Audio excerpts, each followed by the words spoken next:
Boa noite, amigos. De Bodocó para o mundo. A nossa entrevistada de hoje é uma figura muito querida e que trouxe para Pernambuco o mais importante prêmio da literatura brasileira.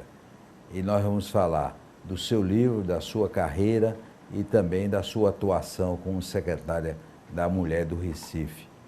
Nós recebemos com muito prazer Cida Pedrosa. Cida, por que você trocou o Bodocó pelo Recife? Obrigada pelo espaço, João. Nós já tivemos juntos outras vezes. Já tivemos juntos aqui, acho que há 20 anos atrás. Olha, foi ontem, 20 é ontem. Há 20 anos atrás. Teve um tempo que não existia universidade no interior. A descentralização da universidade não existia. E todo estudante que precisava fazer universidade saía do sertão para Recife. E foi o que eu fiz com 14 anos, em 1978. E aí eu vim e estudei Direito aqui, né? Fiz o científico, que chamava assim na época, e estudei Direito. Esse foi o motivo da minha vinda. Não foi nenhum descontentamento, foi a busca do saber mesmo. Agora, Bodocó tem duas músicas famosas do Luiz Gonzaga. Como é? Diga aí. Lembre pra gente aí. Lembro. Tem uma que diz assim: quando eu vim do sertão, seu moço do meu Bodocó, não sei cantar, mas é assim. E tem outra. Tem outra que é Coronel Antônio Bento, no dia do casamento da sua filha Juliana. Minha cidade tem muitas músicas, porque Exu fica bem juntinho, né? Exu fica a 25 minutos de Bodocó, que é a terra de Gonzagão. E você tem voltado muito a Bodocó? Eu vou sempre, porque lá é meu espaço de afeto. Meus irmãos e irmãs moram lá, né? Eu sou a 15ª filha. 15ª? É. Seus pais não tinham televisor, certamente, né? Não tinha. Né? Não tinha nem energia lá em casa. Veio ter quando eu tinha 12 anos de idade. Foi? É. Aí toma fazer menino. 15? 15 de meu pai com minha mãe. E meu pai ainda fez mais 6 com uma namorada. Nós somos 21. Nós convivemos irmãos. Seu pai era danadinho, né? Danado meu pai. Fez 6 fora, foi? Foi, e somos todos amigos. 21, agora já tem alguns que estão no céu, né? É. Mas outros, os que estão vivos, todos se amam e se gostam. E sua mãe aceitava bem os filhos? Não. Isso foi um momento de encrenca na minha vida, na minha casa, mas ela fez uma coisa que eu acho primorosa. Ela dizia assim: a minha arenga é com seu pai. Vocês não casaram com eles. Então, vocês não podem brigar com seus irmãos, porque irmãos não brigam. Então, a gente não tem nenhuma diferença dos irmãos. E isso eu acho muito bacana. Ô Cida, e depois que você se formou pela Faculdade de Direito do Recife, aí como é que começou a sua vida profissional? Eu tinha muita vontade de devolver para o interior o meu aprendizado. Então, eu tive um tempo em Palmares, fui advogada do Centro de Defesa de Direitos Humanos da Diocese de Palmares, advogando ali para todos os sindicatos ali. Palmares, Água Preta, Joaquim Nabuco, a parte mais para o mar, que era Barreiro, Rio Formoso. Então, advoguei ali pela Diocese. Depois, eu fui advogar para o próprio Sindicato de Trabalhadores Rurais de Palmares. Aconteceu um incidente muito complexo lá, e aí eu fui para Petrolina advogar pela Federação dos Trabalhadores na Agricultura do Estado de Pernambuco. Isso tudo durou uns 8 anos. Aí eu vi que já tinha cumprido o que eu queria fazer pelo interior, então eu voltei para Recife, comecei a trabalhar aqui e nunca mais voltei para o sertão a trabalho. Só vou para lá a passeio. Eu vou 3, 4 vezes do ano. É muito irmão para encontrar também, né? E muito amor também, né? Muito amor, né? Sim, e aí, na vida pública, como é que você entrou na vida pública, nessa Secretaria da Mulher da Prefeitura? Antes você teve cargos públicos? Sim. Eu primeiro eu cheguei a ser vice-presidenta da autarquia de saneamento da cidade, no governo João da Costa, e no governo Geraldo Júlio, eu fui secretária do meio ambiente na primeira gestão e secretária da mulher na segunda gestão. E eu tenho uma clareza muito grande que conseguimos fazer um belíssimo trabalho, tanto na área ambiental. Hoje mesmo é o dia do enfrentamento às mudanças climáticas, e eu tive num seminário com o Geraldo Júlio, com o próprio governador, o secretário Bertotti de Meio Ambiente. Este é um tema que até hoje eu carrego muito próximo como uma das bandeiras mais importantes, que é a gente poder cuidar do meio ambiente, né? que vamos dizer, muito importante e não levada a sério no governo federal, né? Que é o negócio de passar boiada, não sei o quê, né? Isso é muito complexo, você toca num assunto muito grave, porque a gente tinha tem três instituições extremamente responsáveis pela fiscalização e pela proteção ambiental. O ICMBio, o IBAMA e o INPE. E ele simplesmente tirou o poder dessas instituições e deu no que deu. A gente viu o maior desastre ecológico que o mundo já viu nos últimos 100 anos, que foi a queima do Pantanal. Aquilo que aconteceu é de chorar. Mais de 30% do bioma, e eu digo, para mim, me afetou pessoalmente, porque eu conheço Poconé, eu conheço os lugares que foram queimados. Eu tive 3 vezes em Poconé, que é a entrada do Pantanal. Então, ver aquele fogaréu todo, os bichinhos morrendo asfixiados ou queimados, aquilo condoeu o mundo todo, porque aquilo é um impacto para o mundo todo, né?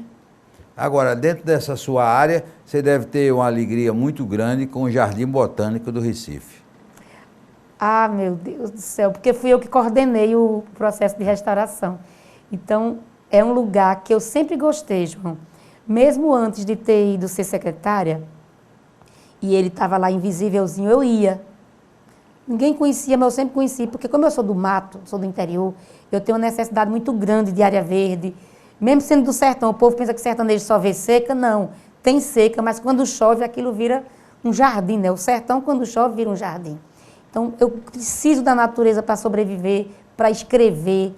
A natureza é extremamente importante. Então, ter tido a oportunidade de ser a coordenadora da revitalização do jardim, tirá-lo da invisibilidade, passar a ter 100 mil visitantes ano, ele ganhar o título de Jardim A, primeiro Jardim A, que quer dizer que é responsável por proteção ambiental, por educação ambiental, por ciência. Isso é uma honra muito grande e agradeço a Deus por ter me dado essa oportunidade. Depois do intervalo, nós vamos continuar conversando com a escritora Cida Pedrosa.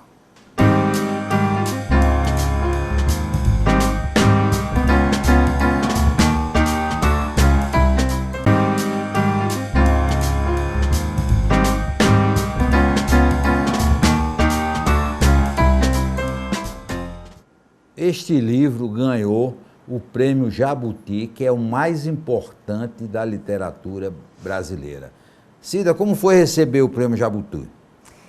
Foi uma surpresa, porque primeiro tem a seleção anterior, né? Eu tinha ficado entre os 10, depois entre as 5, de poesia. Então eu achava que estava concorrendo à categoria poesia. Aí eu achava que eu ia ganhar. Mas eu ganhar o Prêmio Livro do Ano, que é de todas as categorias ser considerado o melhor, foi uma grata surpresa.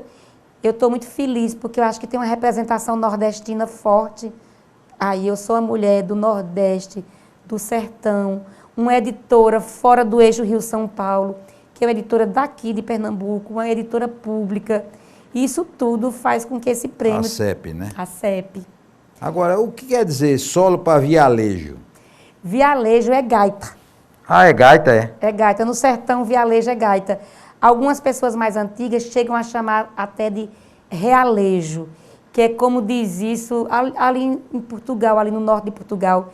Tem um português mais arcaico, utiliza muito essa expressão. Meu pai tocava gaita, tocava vialejo. Eu ganhei uma gaita... Conquistou várias namoradas tocando realejo, certamente, seu pai, né? Danado. Era danadinho, né? Francisco de Assis. E essa capa, o que é isso aqui? Bodocó é uma terra de bons músicos. E essa foto é uma foto dos anos 40 e é da jazz band da minha cidade. Você imaginar uma cidade do interior de Pernambuco que tinha uma jazz band. E esta foto tem muito a ver com o poema, né? O poema é uma diáspora. Eu saio do Recife numa volta para o sertão e no caminho eu vou falando das cidades, da diáspora dos negros e negras, da diáspora dos índios. Porque quando os portugueses chegam e fazem o sistema opressor, quem podia fugir, fugia para o sertão, né? Então eu vou contando um pouco essa história e ao mesmo tempo vou falando de mim, de pessoas da minha cidade. É um grande encontro de sons, de música e também de reconhecimento dessa negritude que tem no sertão e que é responsável pelas músicas tão incríveis que tem no sertão, e faço uma ligação também com o blues, que é outra música muito dos negros e negras, né?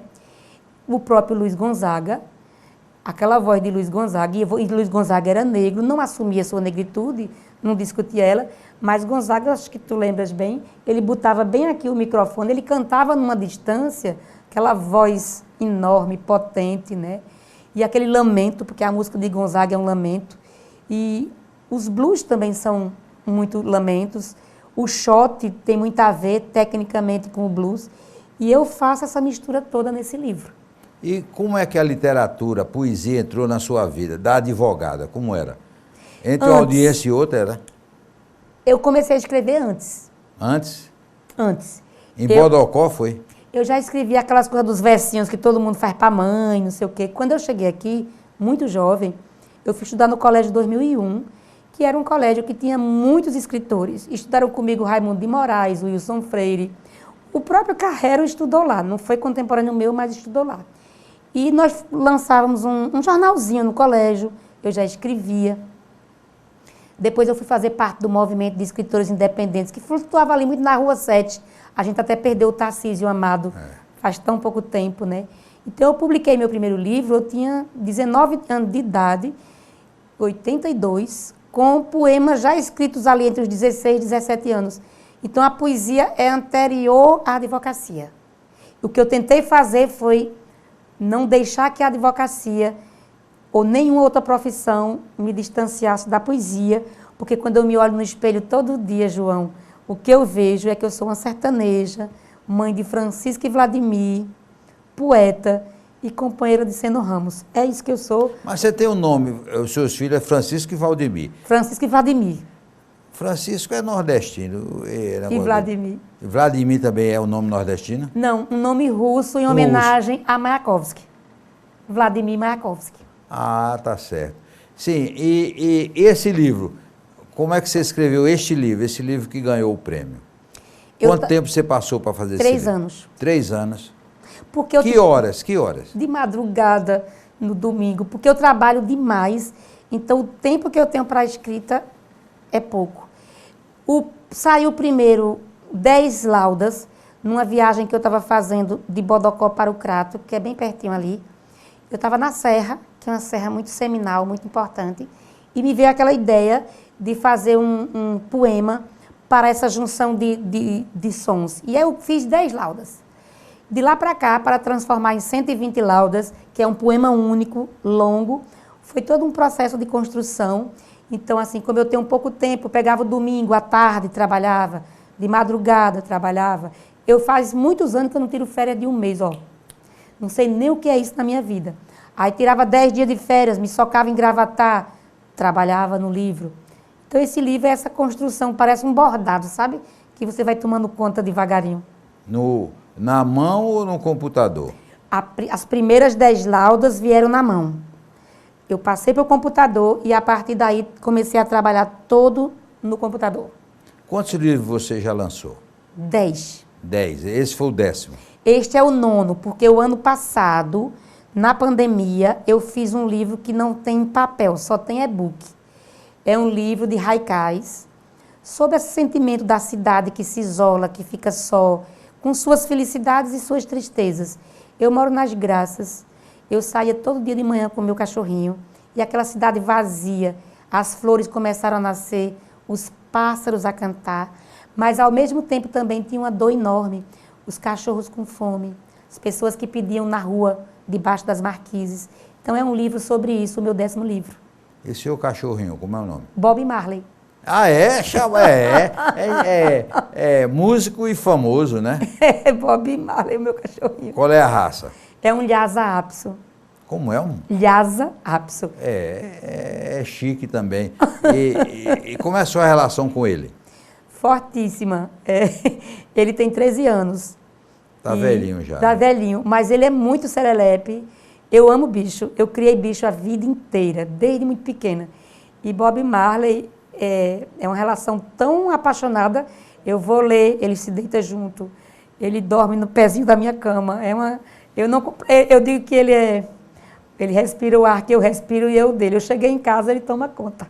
Então, se ele pegar Covid, você fique longe, porque pega o ar dele também, né? Verdade. Mas essa coisa da produção no e-book, você pretende também fazer uma edição impressa? Quero muito fazer. Estou buscando editora para imprimir em papel, né? Porque eu descobri uma coisa muito interessante. Eu vendo muito, eu sou uma autora que vendo bastante, não só no dia do lançamento, como vendo. Até porque a Ricardo Leitão gosta de dar muito dinheiro para a CEP. Os seus livros, Mas aí, Ricardo Leitão tem que pegar você hoje, como uma escritora premiadíssima, lançar a edição dele, será sucesso.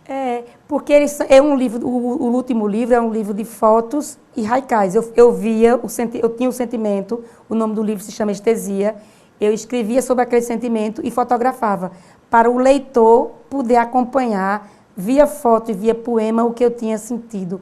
Por isso que o nome do livro é Estesia, que quer dizer sentir. E são 40 haikais por conta da quarentena, porque foram escritos na quarentena.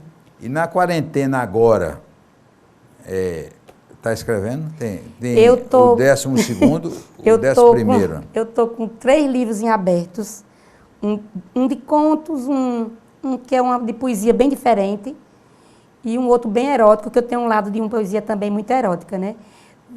Eu acho que esse da poesia mais diferente... Mas é erótico quente mesmo? Quente. Quente, né? Eu escrevo quinturas. Quenturas, né? Este é um lado da minha poesia. Este livro não é. Este aí não é. Mas eu tenho um lado da minha poesia muito, muito erótica.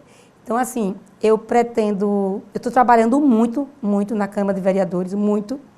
Eu sempre trabalhei muito e agora estou trabalhando mais do que nunca. Mas eu estou me organizando para passar os finais de semana em Gravatá, que é um lugar muito bucólico que me ajuda a escrever, para voltar a escrever meus livros. Depois, no intervalo, nós vamos continuar conversando com Cida Pedrosa, ganhadora do mais importante prêmio da literatura brasileira.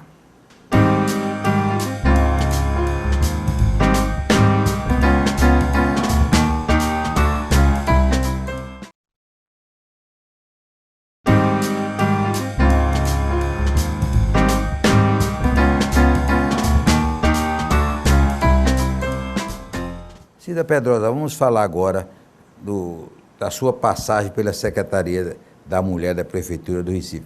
Quais foram as ações mais vitoriosas que você conseguiu realizar? Primeiro, eu acho que a gente reestruturou o sistema de garantia de direitos das mulheres. O que é isso? A gente mudou a lei do Conselho Municipal, revitalizou a sede do Conselho. O Conselho é onde junta-se sociedade civil e poder público para pensar a política das mulheres. Nós realizamos a Conferência da Mulher, onde a gente teve a participação pela primeira vez de mulheres trans, que foram eleitas delegadas. Nós tivemos uma pré-conferência de mulheres lésbicas e trans, tivemos uma pré-conferência de mulheres de rua. Então, isso é muito importante. Mas tem uma coisa que eu acho que é uma marca mais importante que a gente deixa. Um é que a gente criou a Brigada Maria da Penha. Hoje, as mulheres vítimas de violência com medida protetiva recebem em casa a visita, telefone, ronda na casa, ronda próximo da escola das crianças, da brigada, que ajuda a proteger essas vítimas. E uma outra coisa que eu acho importantíssimo, o plano diretor do Recife, que é este plano que é o plano urbanístico para 10 anos. E neste plano diretor, pela primeira vez, nós tivemos a participação da mulher de forma equânime. A conferência do plano tinha 50% de mulheres, 50% de homens, e a gente conseguiu colocar a questão de gênero em todo o plano. Por exemplo, para as pessoas entenderem de forma prática. Se for haver uma operação urbana, tipo revitalizar essa área que vai até o Tacaruna, no exemplo, está colocado lá de que vai se pensar em emprego para as mulheres, creche, que a luz, a energia tem que ser baixa, a altura do pedestre, porque os postes altos não iluminam embaixo. Ao não iluminar embaixo, a gente fica muito exposta. E quem é que é mais vítima de violência na cidade? Nós, mulheres. Quem é que empurra o carrinho de bebê nessas calçadas tão complexas? Nós, mulheres. Quem empurra a cadeira de rodas? Nós, mulheres. Tem uns homens também que empurram, né? Tem Você está outro. muito colocando os homens em segundo. Tem uns homens. Eu conheço uns amigos que adoram andar com o carrinho de bebê do filho. Tem uns homens também, Tem. exceção, né? Tem uns caras muito bacanas, mas são exceções, João. São Agora, exceções. então, na sua secretaria, outra paixão sua no governo geral de Júlio, é o Hospital da Mulher, né? Sim, o Hospital da Mulher é uma beleza em vários aspectos. Lá dentro tem um instrumento que pouca gente conhece, que é o Sony Santos, que recebe mulheres vítimas de violência lá. Sem precisar ir para a delegacia. Isso. Imagine, você não precisa ir fazer a denúncia na delegacia. Você vai lá, lavra o BO de lá, o médico que está lá no plantão faz o seu exame, você não tem que ir para o IML para fazer exame de corpo de delito, que esse exame feito pelo médico serve de prova no processo. Então, isso é muito novo, além de você ter toda a construção de um parto mais humanizado, com salas para as mulheres poderem fazer seu parto natural. Então, eu acho que a estrutura do Hospital da Mulher é uma estrutura inovadora e está de parabéns, né, a gestão do ex-prefeito Geraldo Júlio, por ter dado conta de uma demanda tão importante dessa. Agora, a que é que você atribui o crescimento terrível de femicídios? Tem 3 coisas. Uma é que os homens não suportam, né? Os homens veem o nosso corpo como propriedade deles. Por isso que os homens não aceitam, por eles acharem que o corpo nosso é deles, eles partem para atacar esse corpo quando a gente se separa. Só que nós passamos a ter mais coragem de romper. E ao rompermos, esse feminicídio acontece imediatamente porque os homens não querem a separação. E dizem que é amor. Não é amor. Não se mata por amor. Matar é crime, é feminicídio. E eu dou um conselho a cada mulher que está me ouvindo. Se você se sentir ameaçada, procure o Clarice Lispector, que é o Centro de Referência de Atendimento a Mulheres Vítimas de Violência aqui em Recife. Se você não mora em Recife, procure o CRAS, que é o Centro de Referência de Assistência Social. Toda cidade tem. Bodocó tem. Tem o CRAS. Toda cidade tem. E tem algumas cidades que tem a delegacia, Feita a Gente, Petrolina, acho que Arco Verde tem. Então, não deixe para lá. Aquela história de que lhe abraça, depois lhe bate, pede desculpa, lhe abraça de novo, um dia ele lhe mata. Rompa essa relação, porque relação tóxica nenhuma mulher merece. Ô Cida, e por que você decidiu ser vereadora do Recife? Teve uma belíssima votação. Olha, eu já tinha me candidatado antes, não tinha chegado, e eu achava que a experiência de muitos... Eu tenho 57 anos, né? São muitos anos de luta, e eu achava que essa experiência em várias políticas públicas, na advocacia, eu poderia vir a prestar um serviço bom no legislativo. Eu estou aprendendo ainda, mas já colocamos algumas leis que eu acho interessante. Uma delas é contra a gordofobia. Existe um verdadeiro preconceito com pessoas gordas. E crianças gordas sofrem muito na escola, bullying. Mulheres gordas sofrem da sociedade. Para você ter uma ideia, saiu a notícia de que eu tinha entrado com o projeto, criando o Dia Municipal contra a Gordofobia, que é dia 10 de setembro, e também para que os hospitais tenham roupa, cadeira de roda, maca, que caibam as pessoas gordas. E as escolas... O avião também. O avião é terrível. O gordo tem que comprar duas poltronas, senão não cabe, não entra. Colocou algo super importante. Como o avião é uma legislação nacional, nós estamos nos articulando com deputados federais para ter legislação federal. Você colocou uma coisa importantíssima. Aí não serve de gozação, não dão o extensor, porque tem um extensor. A maior humilhação do gordo, me diz, é quando dão um cinto de extensão. Aí ele fica... Porque ele já tem essa restrição que as pessoas fazem a ele, né? Sim. Ele não quer botar o extensor, né? Quando, na verdade, não custava nada. Cada cinto daquele é 50 centímetros a mais ou 1 metro a mais. Já faz do tamanho que dê para qualquer cidadão ou cidadã usar, né?